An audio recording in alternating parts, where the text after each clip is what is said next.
Bienvenue dans cette nouvelle vidéo. Alors je vais maintenant vous expliquer qu'est-ce que le VO2 max et comment l'améliorer. Mais avant, je vous invite à cliquer sur le bouton s'abonner si ce n'est pas déjà fait, à cliquer sur la cloche de notification pour rater aucune de mes prochaines vidéos et pensez à liker la vidéo s'il vous plaît, ça me permet d'être mieux référencé et d'avancer dans le YouTube Game. Alors le VO2 max, c'est la capacité maximum qu'on a d'absorber de l'oxygène et donc de le redistribuer aux muscles pendant un effort physique.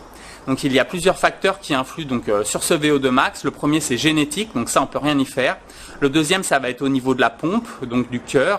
Il y a des exercices spécifiques qu'on peut faire pour développer ses capacités cardiaques. Donc ça va être par exemple le Tabata. Donc je vous laisse vous documenter là-dessus, mais en gros c'est 20 secondes d'activité intensive, 10 secondes de break et ça répété.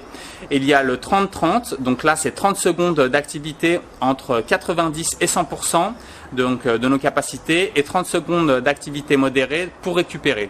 Donc ça c'est des exercices très intéressants pour développer ses capacités cardiaques. Ensuite il y a l'alimentation qui va influer sur l'hémoglobine et donc la production de globules rouges. Donc ça c'est ce qui véhicule en gros l'oxygène dans le sang et donc des poumons jusqu'aux muscles.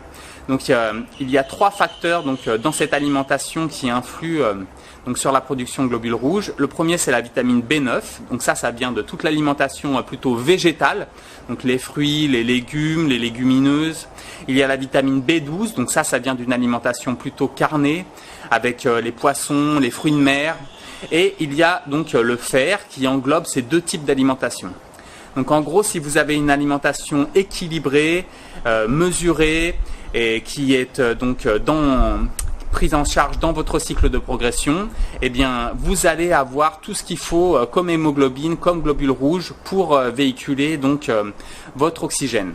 Donc si vous appliquez ces différentes stratégies, vous allez sur le long terme pouvoir développer votre VO2 max et vous allez pouvoir devenir le champion dont vous avez toujours rêvé. Je vous remercie d'avoir regardé cette vidéo jusqu'au bout. Je vous invite aussi à liker et à partager la vidéo si vous l'avez aimée et à demain. Merci.